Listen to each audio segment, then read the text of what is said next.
All right, welcome back to the Tectonic Takes podcast. It feels a little bit emptier than the last few where we've had three or four of us, but it's been a very busy week for us on many different fronts. For me personally, I subbed for one of my colleagues while she's out in Hong Kong, so I taught a few extra classes today than normal, but happy to be here with Saz, who is excited for Game 4 of the Warriors series against the Rockets. So, Saz, at least on the Warriors front, we have that to paper over some of the Quakes cracks.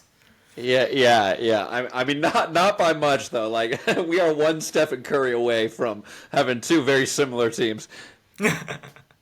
That's a good point. I think it was the Quakes Discord, not the Tectonic Takes Discord, that asked, "Oh man, if only we had a player like Stephen Curry where we could just solve all our problems by giving him the ball." And apples to oranges comparing NBA to MLS for various different reasons, but yeah, that does tend to make life easier for those teams that have Stephen Curry. Yes, it does. Yeah. In all honesty, life is not necessarily very easy. Understatement, I know, with a three-game losing streak, but we have to put that losing streak into context. And that was kind of what I was going for with my first of two press conferences in the post game for the Columbus Crew 2-1 win over San Jose Earthquakes. Is how is the team perceiving the three losses? Do they view it the way that I do, where two of those three losses came against good teams? LAFC, not as high up on the West as we're used to seeing them, but still in a playoff spot. Columbus Crew, definitely high up where we're used to seeing them. And then we had a chaotic 5-3 game against Sporting Kansas City. We at least still split that series. And then Bruce Arena was like, "Does this look like a team that's down on morale?" And I'm like, "Okay, I set myself up for that one." Like, I did redeem myself a little bit with the Mark Anthony K question, but yeah, how are you feeling about this three-game losing streak, Says? The Sporting Kansas one is the only one that really stings, to be honest, because I think that was an easy 3 points dropped. I'd said it in the previous episode leading up to it that there are a couple games that you go into, all sports and all leagues, but MLS specifically, where you're going to pick up 3 points versus a good team and you're going to drop 3 points versus a really, really bad team. And we'll see if it's one of those days. And it was. Um, I went into the Columbus game thinking we were going to get absolutely rocked, and I actually think even said if it was a 2-1, I would be ecstatic, especially if it wasn't like a goal we scored in the last minute. So yeah, I was pretty happy with the score line in that sense, and like we stayed with it. And the LAFC game again, we that one in particular we were really in. That one I believe could have gone one of two ways. Columbus, um, I think that was the best case scenario. Sporting was bad overall, and then I'll save some of the actual game analysis for when we get later into that. I'm not too mad, surprisingly, because two tough teams and then you drop a game. It's just unfortunate. But kind of like we were saying before the podcast, it seems to be a theme this time of year. Not the point you made, very good one as well. So we'll see how we go, because I feel like it's every year we're saying the same thing to this team. Like, do they have the fight? Can they get over the hump? Can they get over the hump? And like, it's a little bit better this year, but like, I don't know what we need to change with the culture of the team or what was curse was put on us that we just can't. But figuring that out, I think, is the next step. And once again, we're in a position where we got to see DeJuan Jones off the bench. We're expecting him to be a full time starter once he gets a little bit more practice in and doesn't have to fly three or four times in 1 week. So that should help.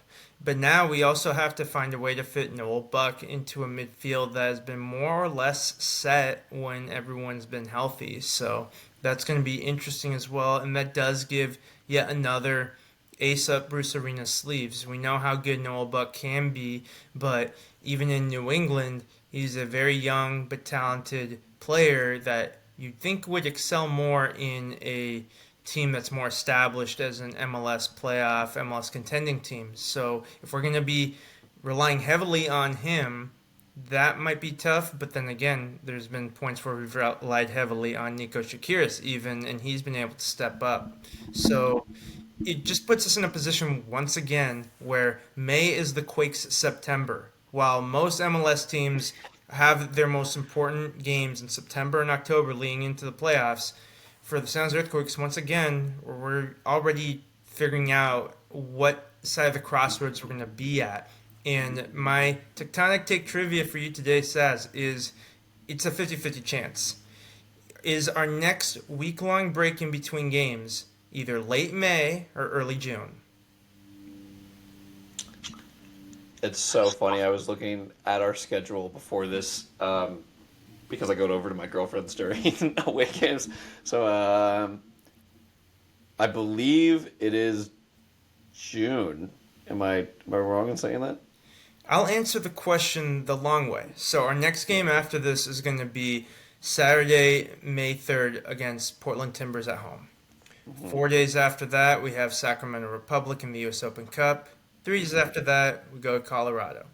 Then 4 days after that, I saw that Naples one. That one's and crazy. Miami Yeah, game. That yeah, there's going to be a $650 ticket option for you high rollers out there listening to yeah. this podcast.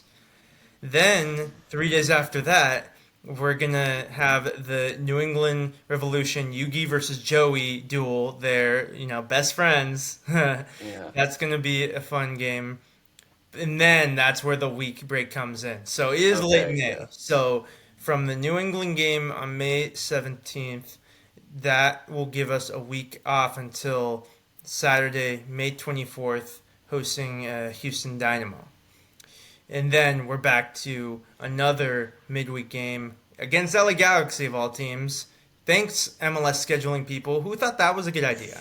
No one.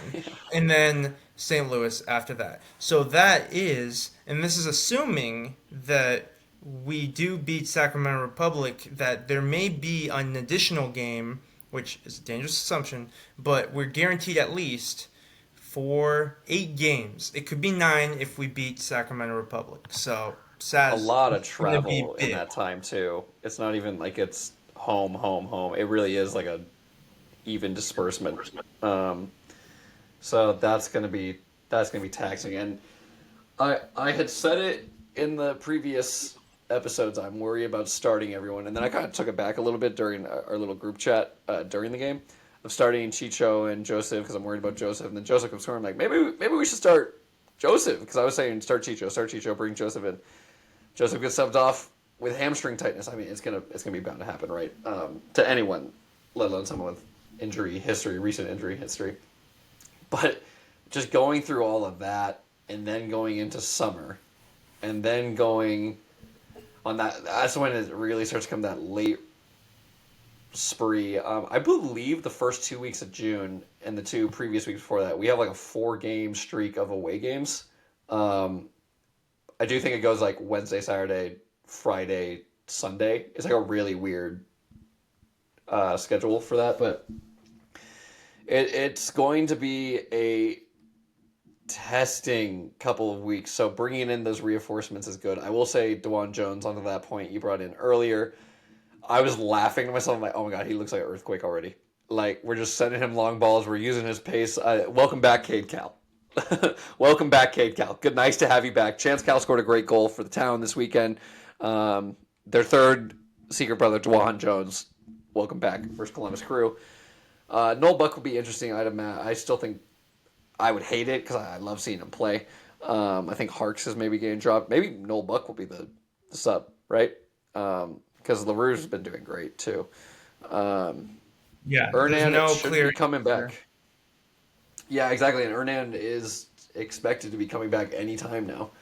Um, and it's not like one of the situations where Benji or Jamar or Jack, who have been kind of sent to the town for a little bit, maybe we sent Hernan there just as like a recovery game, but I don't see that as like a more than 3 game thing. And even that's pushing it. So it's a good problem to have, right?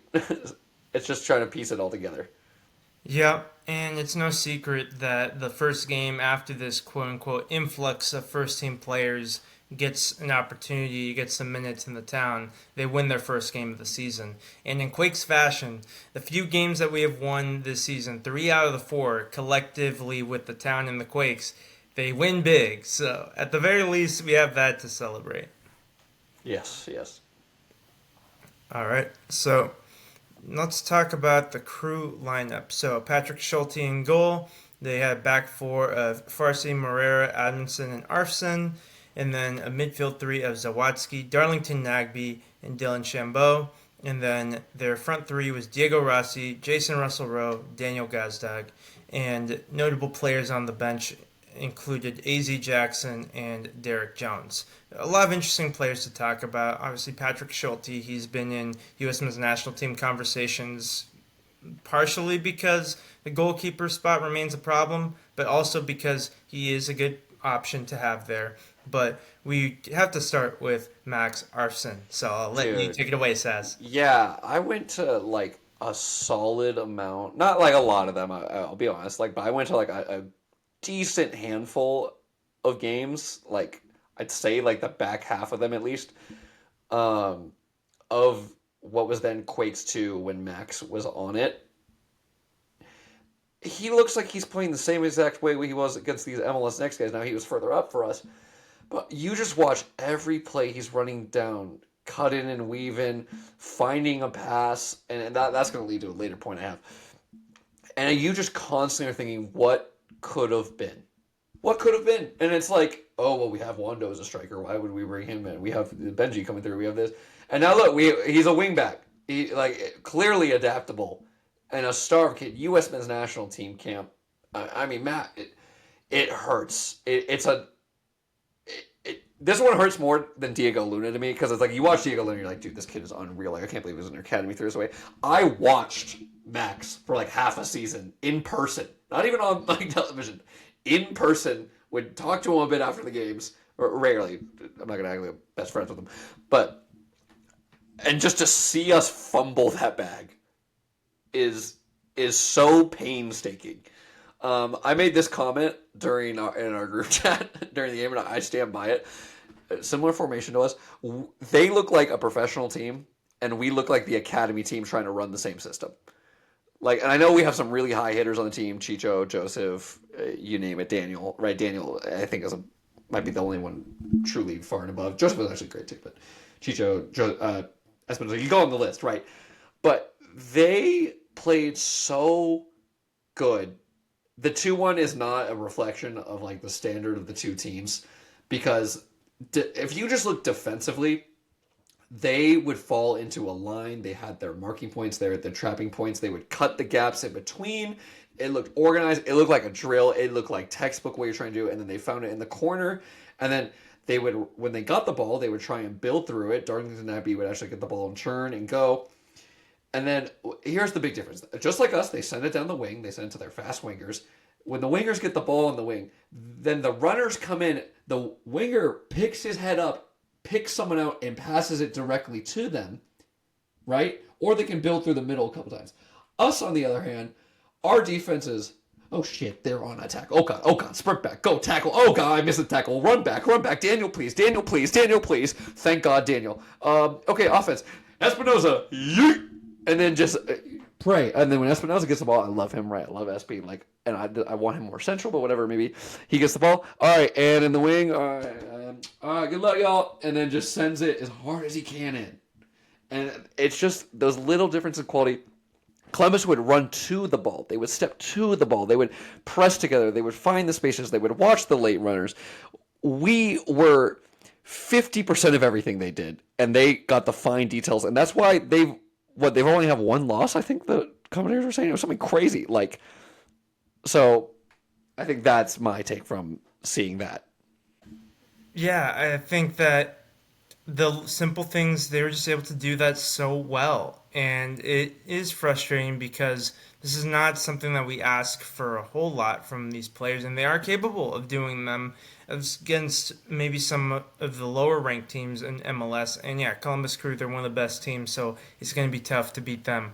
But it did seem like they were falling into some of the same traps and they weren't able to adjust to the game. And that's something that, regardless of where you rank in the totem pole of Major League Soccer, that you expect teams to adjust as the game goes on.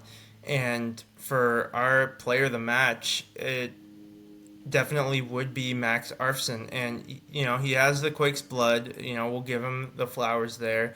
So We definitely feel like he is worthy of that honor. And just to confirm with your assertion, yeah, the Columbus Crew 6 wins, 3 draws, only 1 loss this season.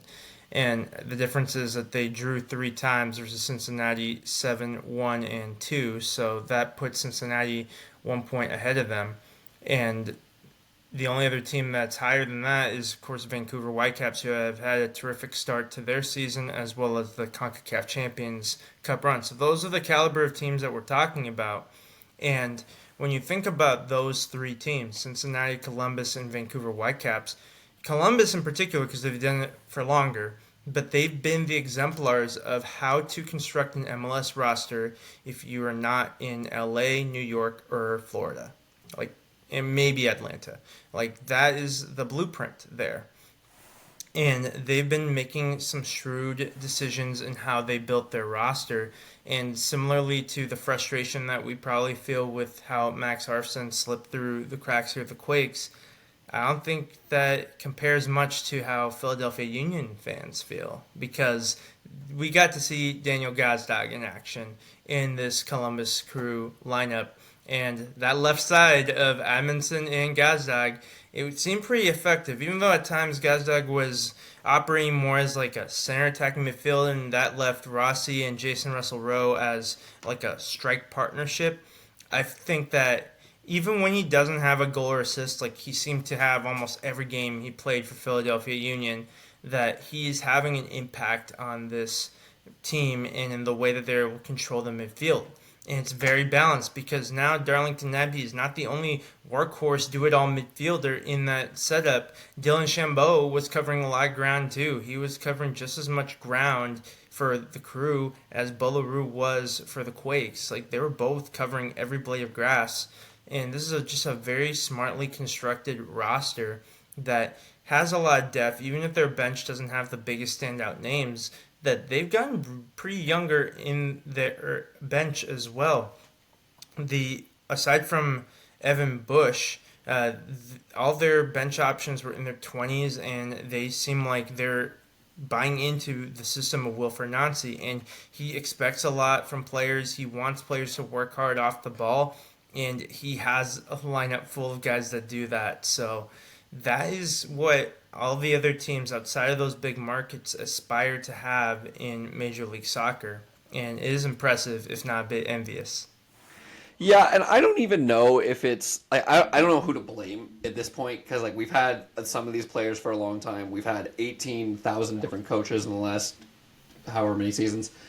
I don't know if you got to blame the organization top to whole. The two things that if someone rewatches the game and you know what, if I'm wrong, right? The two things that really like stood out to me that I can even think of from like it's just like a soccer IQ standpoint, like on top of the other things I'd mentioned, is and it was the exact same place because we're playing the exact same formation, but there were very two different outcomes depending on which team was doing it. If the Earthquakes had it, and if the Columbus Crew had the ball and Earthquakes were defending, you would just watch them all so fixated on where the ball is and standing in place versus Columbus, who would get into a set position and move as a unit and watch everything moving within that space.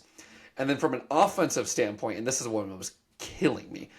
Actually, no, the defensive one more because I played defense myself. But was if we get the ball and it was going on one side, we would pass it to someone in the midfield, and then our midfielder would pass it right back on that side where Columbus has fully shifted because they're performing a trap. And when there's a trap, you send the extra guy over so there's room on the other side. And when you're playing a three-back formation, you have the width. Columbus would do the exact same thing. We would maybe start to go on one side. The amount of times I said, "Oh my god, what a switch!" from a Columbus player, and then they would get it down to a wide channel, which then they could bring it down the wing and find someone. It was night and day. So it's just the little things where I'm like, are they not reviewing the film? Is it not a tactic? If it's not a tactic, you don't want to switch. That fair may it be, but I've been seeing it for a couple of years now with this Quakes team. So I don't know if we're lacking the IQ. I don't know if it's just not the game plan. Obviously, it's way easier said than done. Way, way, way easier said than done. But And I what's refuse to frustrating about believe it, that Bruce Arena-led team isn't reviewing film. yeah, exactly. Is it if they are reviewing film, are they not seeing it, or I don't know what it may be. And again, I always am someone's like it's way harder than it looks, like this, that, the other. But we just saw another team playing the exact same formation, doing the exact same thing. Like Yeah. we've seen it with multiple other teams, and I get we are the 19th, 20th team, and that is the top team. So there is a bit of a difference there. But you would like to imagine in MLS it's a little closer from year to year. I mean, we just saw LA Galaxy, who had a pretty dominant run last year, to literally the worst team in the league this year. Like, Yeah. You see Bruce Arena in particular making waves with his comments on I think it was the Soccer Uncensored podcast or something regarding the U.S. men's national team. But of course, from a more Quakes focused perspective, he definitely raised some eyebrows for us, even if we're being honest, with the comment that this is the most talented roster from top to bottom he's had. And there's a lot of ways you can look at it. Of course, New England Revolution's Carlos Gill supporting Shield roster comes to mind, and then the three-headed monster of Keane, Beckham, and Donovan. Whether you agree or disagree, whatever, I do feel like he is instilling belief in these players, and that's something that's apparent. Like the way that we talk to these players in the press conference, the way that we see them play with more confidence, even if the results still aren't going our way, at least as of late, I think it is pretty cool.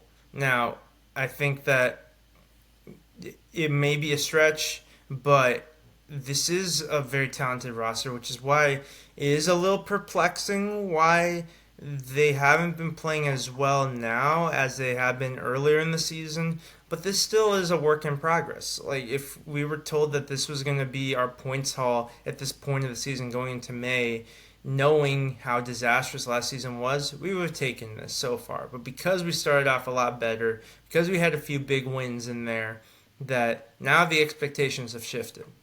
no, I definitely agree, and well, I don't necessarily agree with Bruce's points. I agree with how your analysis of it. I could understand this is the for this depth he's had as far as like, and we say it every week, who's going to start, who's going to go here, who's going to go here, and I mean we got some hitters on the team, right? We got Joseph, we got Chicho, we got Christian, we got Daniel, we got some good solid little midfield thing going on, Hernan, then the rest of the crew, but with I don't always think names translate when it's like, oh, bring this player here, bring this player here. I don't think it always just translates. Sometimes it's the system. But Landon Donovan was a success in this league. Two different teams. Robbie Keane. The list goes on with Bruce, right? So but you got to still belief in your team, and I guess he is believing Yeah, them. I he sure just, does. yeah, and even if he doesn't, you got to fake it till you make it. So, I mean, what do you want your coach to say, right? After like 4 games, we are terrible. And you know what? With the ray of sunshine that is Bruce Arena, I think we have. I think this actually does help to see him put positive comments like this with belief in players. But then he's been on record of saying, "Look, we don't know where this team's going to be. Look, we got a lot to do with this team. We got as a team." Then instills when he's saying, "Hey, I believe in you. You can do this. You can do this. Hey, you got to do this. You got to do this." I think that adds a little validity to it. Yeah. And you talked about some of those options too. There's a few storylines regarding the starting lineup for the Earthquakes. Smaller ones like Amal Pellegrino gets the nod this time at Cam ahead of Nico Shakiris. DeJuan Jones makes his debut off the bench. The relief of seeing Daniel starting after missing the last game. But also seeing Rodriguez once again on the bench. This time, Max Floriani gets his first start after making a late appearance in the previous game. And I think that was the big call by Bruce Arena. And we saw the highs and the lows of Floriani in this game. Now, there's a lot more experienced defenders than Floriani who could have looked as silly as Arfson made him in that move that led to the goal. I credit Arfson more than it was any sort of mistake from Floriani. But what did you make of that decision, and what did you make of Floriani's performance? It seems that Rodriguez is not trusted without Bruno. It seems he wants Bruno in the lineup when Rodriguez is there. I don't know if it's for a communication standpoint or it's a tactical standpoint. I think maybe Florian just had a good game in the previous game. Well, as good as 5-3 or whatever it was can be, 6-3 whatever it was. Um, I think he liked what he saw from him. I think he wanted to change things up. I kind of respect Bruce being like, we conceded 5 goals. We're not having the same back line. Like you guys lost your spots. We're next up. Let's see how it goes. Um, I mean, what a game to throw him in his first start. What a team and an environment and an area to throw in his first start. I think he handled it okay. I it's hard to really compliment the defense because of what I've been saying. I think they all have moments of individual prowess that is nice and it helps the team a lot. But as a unit, it is still extremely poor. As a leadership, it is it's not even poor. It doesn't exist. Um, we saw what happens as soon as you remove Daniel from the equation. Uh, and to be fair to the 2-1 scoreline in the second half, it could have been 4-1. I'm blanking on the guy's name. He hit both posts in the half. Oh, Fabi's not gonna like you for that. It was the Yeah. Uruguayan Diego Rossi. Yeah. Yeah. Geez. Yeah. Max is the only one I remember on the team. Darlington So Nagby, Patrick Schulte. Like, I remember. I just trying to give us I a little got you. leeway. Yeah. Um, it's it'll be interesting to see. I mean, Brucey and his boys. So I think the real question is, do we see?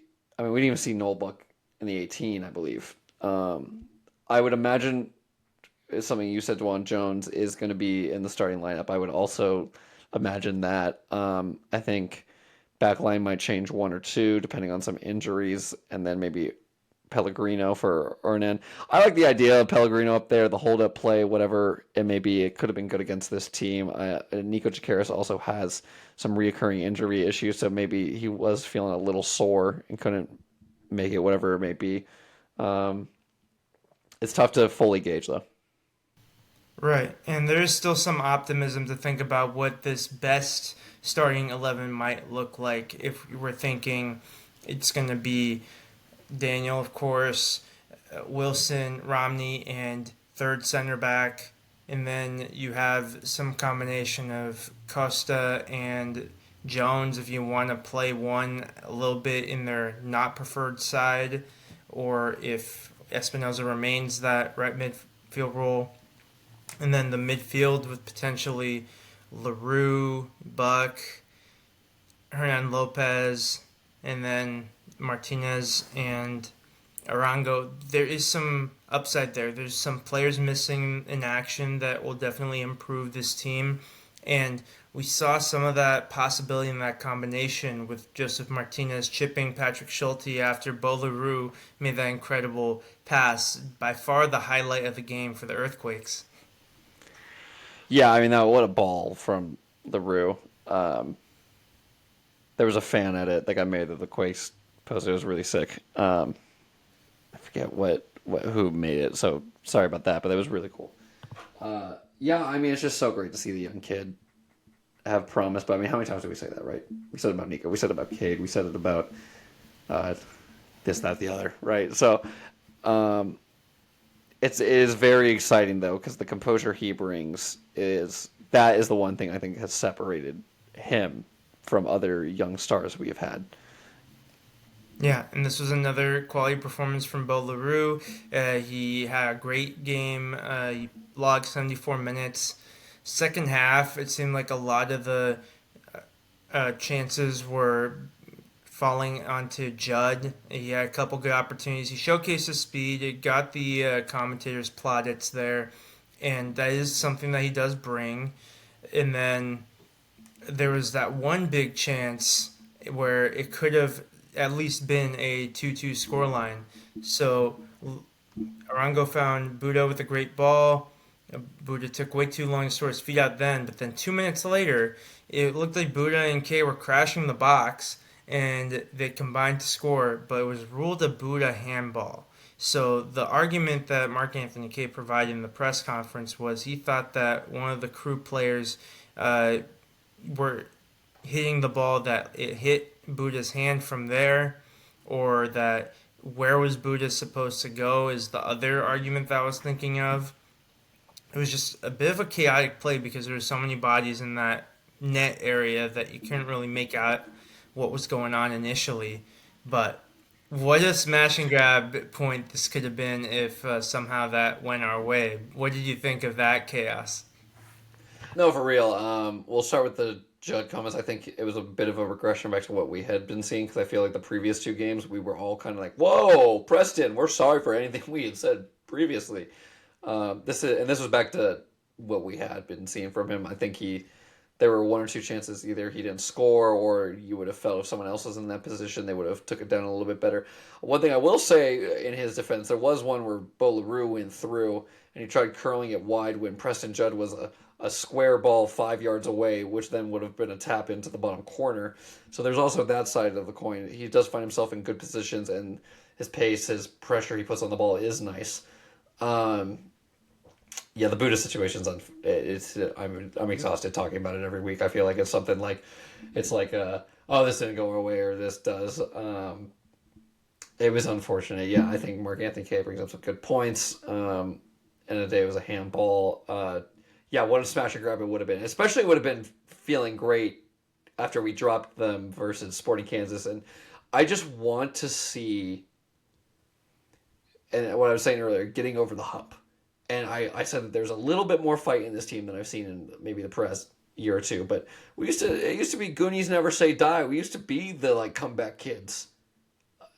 And now it's sort of a thing of we just feel like we're gonna lose or we know we're gonna lose. And it just that sense in the locker room and the sense in the arena and the sense from the fans. And there's not really a sense of like, oh, we're gonna score this. And back to the Warriors earlier, you see Steph miss 2 or 3 Yeah, you kind of expect they're gonna go in. You see Steph shoot from the halfway line, and you're like, oh, this. You hold your breath because you're like, this might go in. Like you see us do some things sometimes. You're like, what? We got that? But you're not really expecting it. So there was discussions last season of like the environment in the locker room and just accepting losing. I mean, we'd seen the famous press conference from Benji saying we're shit, like, and it wasn't the only person or time that happened that season. So you bring in these winners, and that was the whole highlight, right? We're bringing in winners. We're bringing in Bruce. We're bringing in Brucey's boys. Brucey's boys, right? We're bringing in Chicho. We're bringing in Joseph. We're bringing these serial winners in. We won the first two games pretty well.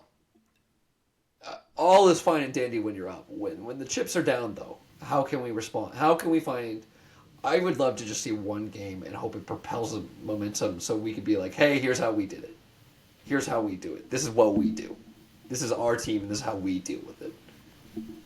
Yeah, I completely agree with you. That sense of impending doom is pretty common for the San Jose Earthquakes over the last 5 years or so in particular. But there's still a lot of season left. We'll see how this very important May, this September-like May, turns out. Just a few points to wrap this game up in a bow.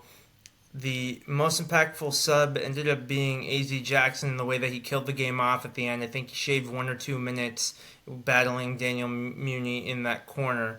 The substitution patterns for the Quakes, it was a little impacted, of course, with Martinez's hamstring injury. So Judd came on at halftime. It didn't burn a substitution window. And then there was only 2 substitution windows that Bruce Arena ended up using because he brought on both Jones and Buddha in the 65th minute. And then 10 minutes later, he brought in Shakiris and Kay. So those have still been impactful players off the bench throughout the season. Not a problem with that. Of course, Buddha and Judd, we know what they bring to the table and what their limitations might be at times. Other notes I had regarding the crew, the one thing that was just not going their way was just simply Diego Rossi. He had an unlucky game.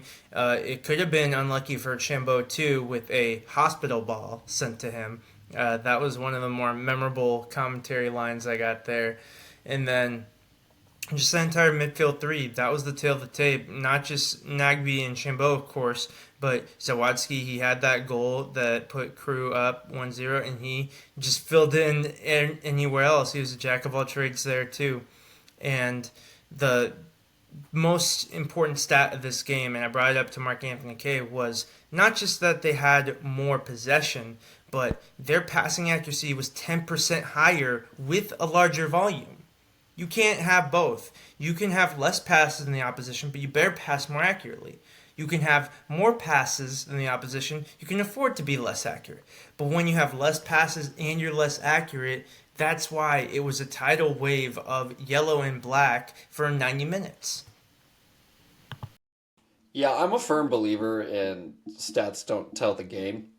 With that being said, though, I think that was a really good stat to bring up because I think it goes back to my earlier point of when you watch them get the ball, they turn, they do this, and like the whole breakdown I had of that versus when we get the ball, it's oh God, please Lord, find Espinoza, or hey, instead of switching it, let's push it back into the pressure, and you find that with having less passes because then it's just Espinoza running down the wing, or less accuracy because you're pushing it into pressure, then we're going to lose the ball. Um, just the composure, the experience. Again, they look like the full blown team, and we look like the academy trying to follow the same system, but just don't obviously have the players that are there. Which is frustrating because like you look at the roster head to toe, and you're like, okay, we got some hitters. But Columbus, man, they were fun to watch. I found that this is the first game this season, and probably the first time in a long time. I found myself watching the other team, and the Earthquakes were there. If that makes any sense. Like usually either I'm watching the game or I'm watching how the Earthquakes play. I was watching the Columbus Crew and I'm like, wow, this is fun to watch. They got a great atmosphere, a lot of fans, one of the originals. I'm like, you can't I couldn't help and they got Max Armstrong who I was rooting for. I'm like, I can't help but want to root and enjoy just as a soccer enjoyer. As someone who enjoys like tactical breakdowns and like the coaching and the nerdy side, I couldn't help but just look at Columbus and be like, wow, this is great. Oh yeah, the Earthquakes. Like if you can find a way to do this, but like I would just like then I'd watch us and get frustrated and be like, subconsciously we just start watching them, and it was. I feel like we could learn a lot from that game, honestly. Yeah, I definitely think that there's going to be a lot of learning points in that game.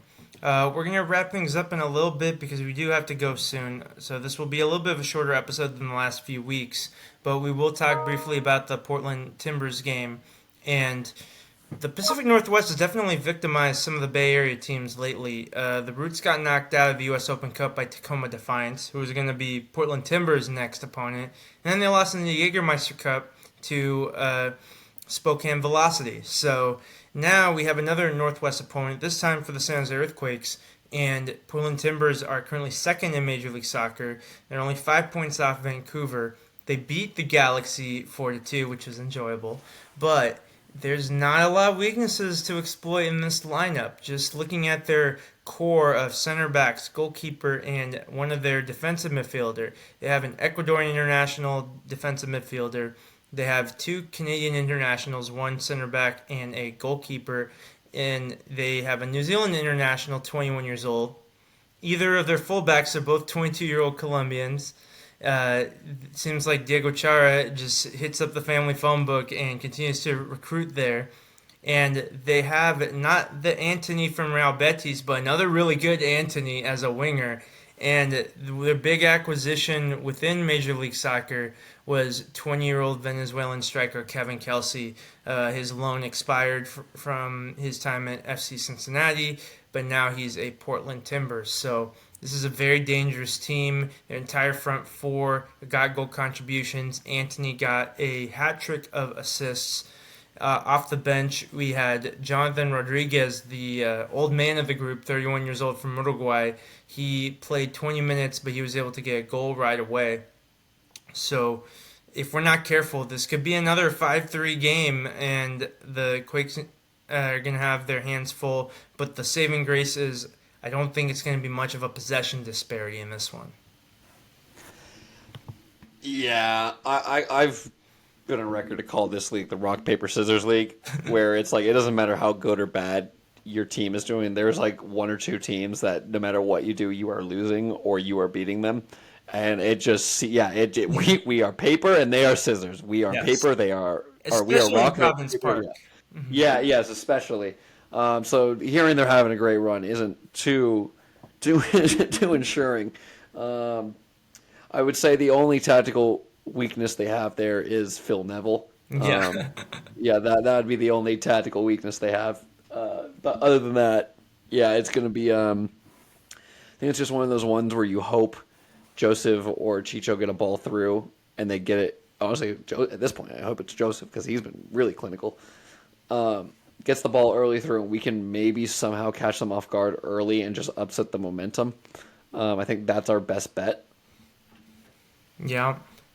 Phil Neville, of course, 59 caps with England from 1996, so the start of Major League Soccer. While Bruce Arena was coaching in this league, he was getting his first appearances for England. And then his entire England career essentially spanned until the end of Bruce Arena's first stint with the U.S. men's national team in 2006. So just wild to see these collision of worlds happening with the new faces of the league as well as some of the stalwarts veterans. But this is going to be an exciting atmosphere. I expect there will be a handful of Portland Timbers in the away section, but San Jose Earthquakes, at least they know that there will be goals scored at home. So that's going to be an incentive to bring people to this game. Yeah, I mean, yeah, as a neutral, this might be a fun one, for sure.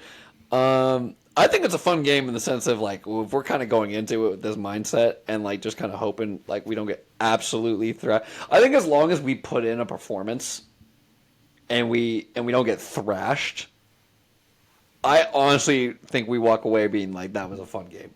Yeah. I And it's unfortunate we've had out of our last four, it's been we've said that about three of them, but it's the reality of the situation. It's also nice to kind of just get those over with. Now you would kind of hope maybe later in the season for the sense of like our team might be more developed, but let's get all this out of the way. So end of the season when we're like, hey, are we gonna get them in the playoffs? Them in the playoffs? Are we gonna make playoffs? This or that? It's like, oh, we already played the Portlands. We played all of them. Let's go play these other teams now. Yeah. The Portland Timbers are no stranger to goal fests either. In their last three games, 6 goals have been scored in each of those games, beating Sporting Kansas City and LA Galaxy 4-2, and then drawing 3-3 with LAFC. So they are no slouch, but the San Jose Earthquakes, there's no time like the present to get things back on track. I'm hopeful that they can at least get a draw at home. This is a beatable situation. If it can be a goal scoring fest on either side, maybe this is where the tides turn. But it's another tough opponent. We'll see how it goes, Saz. All right, so that'll bring us to the end of this episode of the Tectonic Takes podcast. As always, we will be recording next week. Following this game, we'll preview the U.S. Open Cup game against Sacramento Republic. We'll talk about the next MLS game that will follow, which will be in Colorado. So this will be another 7:30 p.m. start time against Portland. It will be an hour earlier for that Colorado game. But we look forward to bringing you some more fun Quakes content in this YouTube channel soon, as well as all of our presences on social media. We're happy to interact with Quakes fans, MLS fans, soccer fans, you name it. Thank you for watching. Saz, thank you for being here today. All right, go Yeah, thanks Quakes! for having me. Go Quakes.